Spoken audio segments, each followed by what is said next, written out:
آگے جو قیدیوں کے تبادلے کی ڈیل ہے وہ اگلے ہفتے ہونے جا رہی ہے. ساتھ یہاں پہ یوکرین کہہ رہا ہے کہ امریکہ ہماری مدد کرے, ہمیں ڈیفنس سسٹم دے, ہمیں روس سے بچائے, روس پہ پابندیاں لگائے. لمبی مزید جنگ جو ہے وہ یوکرین کرنے کے قابل نہیں ہے. ابھی تک یورپ جو ہے اس کی بیک پہ مکمل طور پہ کھڑا ہے, مگر ہم نے دیکھا ہے کہ انہوں نے دھمکی بھی دی ہے جو پیوٹن ہے کہ اگر یورپی ممالک بیچ میں آئے تو بڑا مسئلہ ہوگا ان کے لیے, اور ایٹمی جنگ کی ان کو دھمکی دی تھی. ان کا جو بیلسٹک میڈیم رینج کا ناظرین ہائپرسونک اورسٹک میزائل جو ان کا ہے وہ ایٹم بم کے برابر ہے, اور پیوٹن نے اس کی دھمکی بھی دی ہے. اب یو کے, فرانس اور جرمنی جو ہے وہ تو کھل کے کھڑے ہیں اس ٹائم پہ یوکرین کے ساتھ, مگر کھل کے بیانات دے رہے ہیں اور ان کو اسلحہ وغیرہ دے رہے ہیں. اور پیوٹن جو ہے وہ آہستہ آہستہ زمینی فوج بھی بھیج رہا ہے, اور روزانہ کے حساب سے ان کے 3-4 شہروں کو, ان کے کیپٹل کو جو ہے وہ نشانہ بناتا ہے. اب جو دفاعی سسٹم جو مانگ رہا ہے امریکہ سے کہ ہمیں دفاعی سسٹم دو ورنہ یوکرین کو وہ تباہ کر دے گا, اور وہ جنگ نہیں روک رہا اور اس کو فورس کیا جائے جنگ کی طرف, سیز فائر کی طرف اس کو لے کے جائے. میں ہر جگہ پہ سیز فائر کے لیے تیار ہوں, یہ زیلنسکی کا کہنا ہے, یوکرینی صدر کا. مگر پیوٹن یہ جنگ ختم نہیں ہونے دے رہا. اس نے 20% جو علاقہ قبضہ کیا ہوا ہے وہ مزید علاقے اب قبضہ کرنا چاہ رہا ہے, اور یوکرین کو مکمل طور پہ اپاہج کرنے کے در پہ ہے. یوکرین نے بھی ناظرین اب تک جو ہے آج اس نے بھی بڑا حملہ کیا ہے, جو روس کا کسٹو شہر جو ہے کسٹو, وہاں پہ پلانٹ کو ایک نشانہ بنایا اور اس کو تباہ کیا ہے.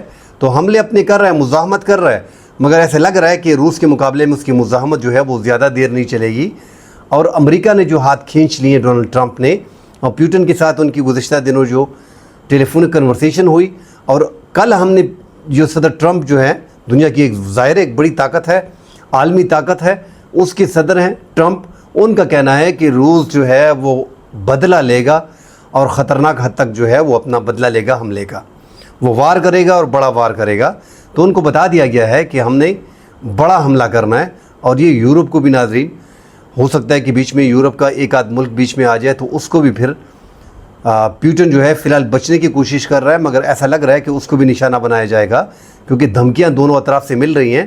اور مجھے نہیں لگتا کہ پھر یوکرین کو بچانے کے لیے بیچ میں یا یو کے, فرانس, جرمنی کود پڑے گا. فی الحال تو وہ سامنے جو بیانات ان کے آ رہے ہیں وہ یوکرین کے ساتھ کھڑے ہیں, مگر ٹرمپ جس انداز میں امریکہ کو اپنے اعتماد میں لے کے لیا ہوا ہے, اور ٹرمپ ایک سائڈ پہ خاموش بیٹھ گیا ہے, وہ اس جنگ کو دیکھ رہا ہے کہ وہ بدلہ لے لے اور اس کے بعد سیز فائر ہو, تو زیادہ نقصان جو ہے وہ یوکرین کا ہوگا. اور ٹرمپ بھی چاہتا ہے کہ یوکرین کا جو صدر ہے زیلنسکی وہ سرنڈر کرے, اور زیلنسکی کا کہنا ہے کہ میں سرنڈر نہیں کروں گا, ہم ہر طریقے سے رشیا کو جو ہے وہ مذاکرات کے لیے بٹھا دیں گے.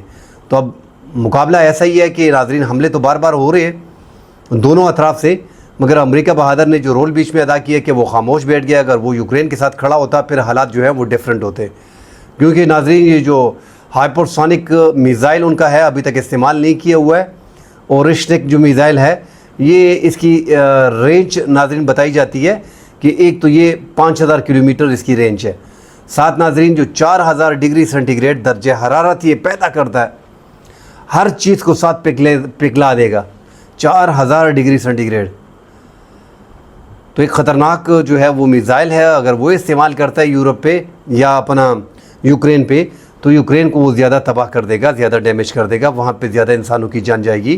ویسے بھی اس خطے میں ناظرین, اس دنیا میں خطے سے بات نکل گئی ہے. پاکستان اور بھارت کے مابین جو ہے وہ ایک محدود جنگ ہوئی, اور اس کے بعد ہم دیکھ رہے ہیں کہ دونوں ایگریسو ہیں. اور پاکستان جو انڈیا اس ٹائم پہ ناظرین, پہلے پاکستان ڈیفینسو تھا, اب انڈیا ڈیفینسو ہے, اور پاکستان کی طاقت جو ہے وہ فضائیہ میں, اور ان کی آرمی کی طاقت پاکستان کی اسپیشلی فضائیہ کی, ان کا اپر ہینڈ ہے, اور انڈیا فضائیہ جو ہے وہ اس ٹائم پہ بیٹھ گئی ہے. وہاں پہ اسرائیل کو ہم دیکھ رہے ہیں کہ وہ یمن پہ حملے کر رہا ہے, یمن اسرائیل پہ حملے کر رہا ہے. اور ساتھ ایران کے بارے میں ناظرین بات ہو رہی ہے کہ ایران جو ہے امریکہ کے ساتھ ان کے جو امریکہ کی تجاویز تھی ان کو مسترد کر دیا ایران نے. اور اب امریکہ کے صدر ٹرمپ نے جو کل بیان دیا ہے, اگر وہ جوہری پروگرام بناتا ہے تو اس کے خلاف فوجی ایکشن کیا جائے گا. وہاں پہ اسرائیل تیار بیٹھا ہے جسے امریکہ نے روکا ہوا ہے, اب امریکہ کی آشیرواد بھی اس کو حاصل ہوگی. مگر یہاں پہ ناظرین ایک بڑی خبر یہی ہے کہ ایران جو ہے وہ سپر طاقت بن چکا ہے, اس کے پاس ایٹم بم بن گیا ہے. اس کے پاس جو ہے اس ٹائم پہ ایٹمی دھماکے دنیا کے سامنے چند کر دے گا. آلریڈی اس نے کچھ کیے بھی ہیں, اور وہ سپر طاقت جو وہ ایک ایٹمی طاقت جو ہے وہ کنسیڈر ہو جائے گا, اور پھر اس کو گرانا اتنا آسان نہیں ہوگا. اسرائیل کوشش کرے گا کہ اس کی جوہری تنصیبات کو نشانہ بنایا جائے, اور جس طرح ہم نے پہلے کہا تھا کہ ساتھ اگر امریکہ ملتا ہے تو ناظرین پہ ٹھیک ہے, پھر زیادہ خراب کر دے گا ایران کو, کیونکہ ٹرمپ نے ایک بیان دیا ہوا ہے کہ آپ کے پڑوس میں, ایران کو کہا ہے کہ آپ کے پڑوس میں سارے ہمارے دوست ہیں, آپ ایسا نہ کریں. اس کا اشارہ میرے خیال میں پاکستان اور افغانستان کی طرف نہیں تھا, اس کا اشارہ شام کی طرف تھا, کیونکہ سیریا میں جو تعلق اس ٹائم پہ حالات بنتے جا رہے ہیں, اور ترکی کی طرف اشارہ تھا, مگر ترکی ان کی مدد نہیں کرے گا, اور شام سے حالات ایسے ہی لگ رہے ہیں. اگر آگے جا کے حالات خراب ہوتے ہیں تو شام کے راستے جو ہے وہ ایران پہ حملے کیے جائیں گے. بہرحال ان کی کوشش ہے کہ ایران کے جوہری تنصیبات کو نشانہ بنایا جائے. تو دنیا میں اس ٹائم پہ جنگیں دیکھیں آپ, یوکرین کی, انڈیا پاکستان کی, اسرائیل کی اور ایران کی, اسرائیل کی اور یمن کی, ساتھ چائنا جو ہے وہ تائیوان کے ساتھ بڑھا ہوا ہے. اب تائیوان اور کمبوڈیا جو ہے وہ بھی آمنے سامنے آ رہے ہیں, اور یہ یوکرین کی وار میں جو ہے وہ UK, فرانس اور جرمنی جو ہے وہ بھی پاؤں مار رہے ہیں. تو اللہ خیر کرے, دنیا تیسری جنگ کی طرف جاری ہے, تیسری جنگ عظیم کی طرف. اللہ نہ کرے یار. آپ دیکھیں کہ تقریباً 1 ملین سے زائد 12-13 لاکھ لوگ جو ہیں وہ یوکرین کی جنگ میں اب تک ہلاک ہو چکے ہیں. عام لوگ اس میں زیادہ ہلاک ہوتے ہیں. یہ تو وہ بتاتے ہیں ناظرین کہ ہم نے ابھی تک رشیا کے 7 لاکھ فوجی مارے ہیں, اور دوسری سائڈ پہ رپورٹ آ رہی ہے کہ 4 لاکھ جو ہے وہ یوکرین کے مارے گئے. تو عام عوام بیچ میں کتنی ماری گئی ہوگی, اس طرح ان کی پراپرٹی کتنی ڈیمیج ہوگی, ان کی جو اکانومی ہے وہ تباہ ہو جاتی ہے. تو جنگیں اچھی ہے نہیں, مگر جو مسلط کر دیتا ہے, جس پہ پاکستان پہ جس طرح انڈیا نے ایک فالس فلیگ آپریشن کیا, پہلگام کا واقعہ جو ہے وہ 22 اپریل کو کیا, اور یکدم پاکستان کو ملزم ٹھہرا دیا اور پاکستان پہ حملہ کر دیا. پاکستان نے اپنی ڈیفینس میں جو ہے وہ اپنا بچاؤ کے ساتھ ساتھ انڈیا پہ حملہ کر دیا. تو اب وہ ڈیفینسو ہے, اور پوری دنیا کو سمجھ آ گئی ہے کہ یار یہ تو انڈیا اتنا بڑا ملک ہے, اس کی جو فضائیہ ہے وہ تو کچھ بھی نہیں ہے. پاکستان جو ہے ایک چھوٹی اکانومی کے ساتھ, کمزور معیشت کے ساتھ, انڈیا سے کہیں بہتر ہے ان کی افواج, ان کی فضائیہ. تو ناظرین اس ٹائم پہ دنیا پوری جنگوں کی طرف جا رہی ہے. اللہ خیر کرے. کل انشاءاللہ اگلے پروگرام میں حاضر ہوتے ہیں, ڈیٹیل سے بات کریں گے. فی الحال کے لیے اجازت دیجیے. اللہ حافظ.